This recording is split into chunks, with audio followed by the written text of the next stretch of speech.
Hello students, this is Sukhdev sir. Welcomes you once again in the web classes. Students, we are learning elements of accounts and in the previous video we have completed the chapter number 4, reconstruction of partnership. Today we are going to start a new chapter, the chapter number 7, dissolution of partnership firm. Students, chapter number 5 और chapter number 6 जो है वो अभी possible नहीं है, तो मैं आपको जो थियरी बेस्ड चैप्टर्स हैं वो पहले क्लियर कर देता हूँ। तो चैप्टर नंबर 7 जो है वो आपके एग्ज़ाम में टोटल 8 मार्क्स में पूछा जाता है। This chapter contains 8 marks.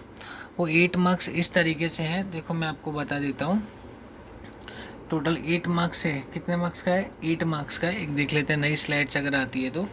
हाँ, इसको हम कैंसिल कर देते हैं, बराबर। टोटल 8 मार्क्स का है। कितने मार्क्स का है? Total 8 marks.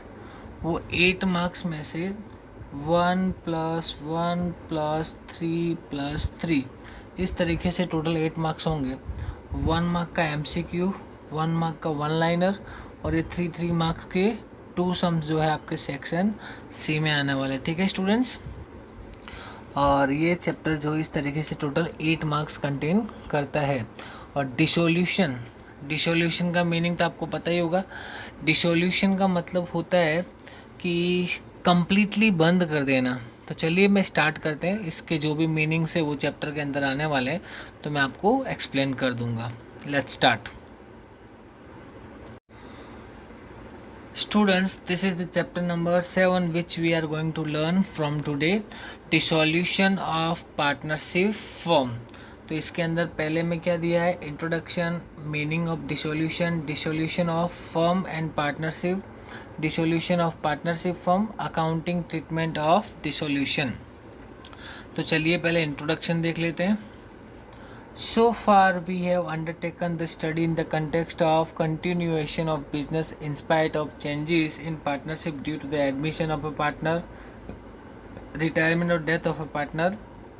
This brings to the end of a partnership, but it is not the dissolution of partnership firm। अभी तक जो हमने देखा वो सब रिकंस्ट्रक्शन था। क्या था? रिकंस्ट्रक्शन का मीनिंग फिर से बता देता हूँ। Changes made due to several reasons in a partnership firm that can be called reconstruction of partnership firm। The partnership firm and partnership automatically comes to an end when the current business is closed and all the partners get separated।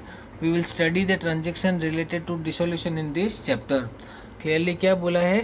The partnership firm and partnership automatically comes to an end when the current business is closed। जो business है वो close हो गया and all the partners get separated. तो आज के video में हम देखते हैं मीनिंग ऑफ डिसोल्यूशन। डिसोल्यूशन का जो मीनिंग है उसको हम क्लियर कर लेते हैं, बाकी हम नेक्स्ट वीडियो में देखेंगे। Meaning of dissolution. Dissolution means end of existence. Existence का एंड कर देना, that means dissolution. Here dissolution is to be studied in the context of dissolution of partnership and a partnership firm, where two issues are considered for dissolution। First one is dissolution of a partnership firm and the dissolution of a partnership।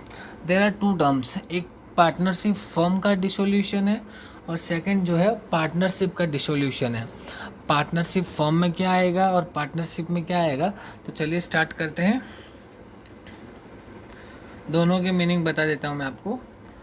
When a partnership firm closes down its business on a permanent basis or a firm becomes non-existent for a legal point of view, it is known as dissolution of partnership firm।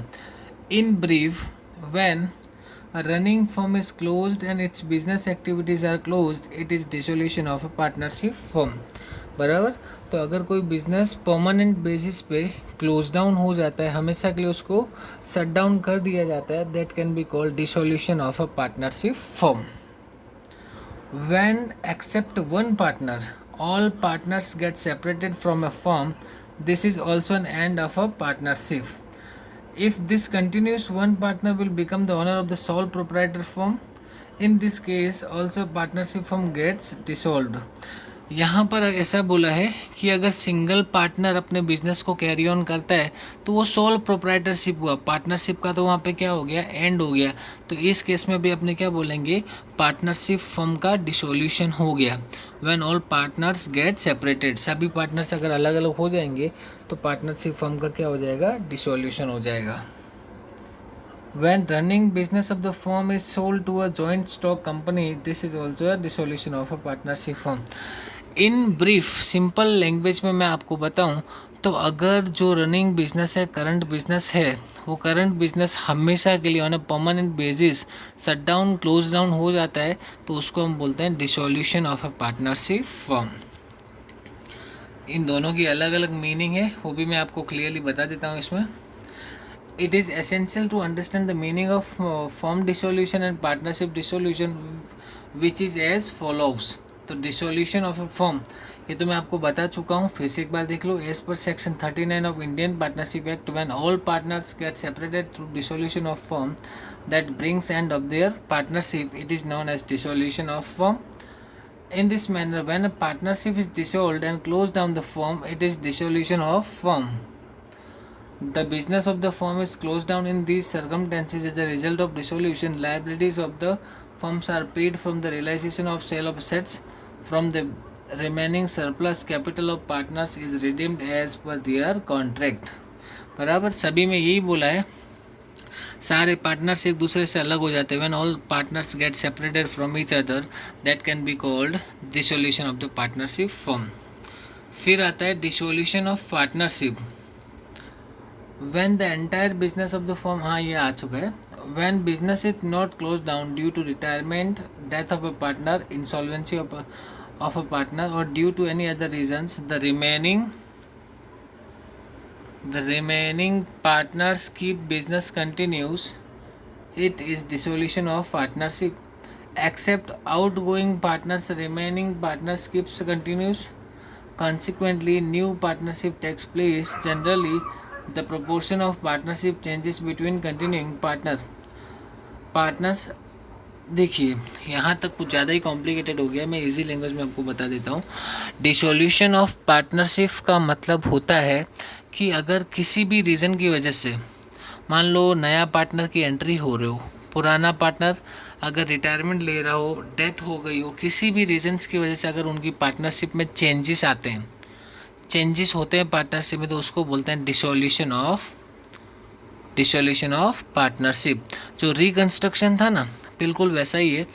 If there is any kind of change in the partnership, तो उन partnership में change होता है, उसकी वजह से जो partnership change हो जाती है और न्यू पार्टनरशिप एग्जिस्टेंस में आती है, उसको हम बोलते हैं पार्टनरशिप का डिसोल्यूशन ऑफ पार्टनरशिप।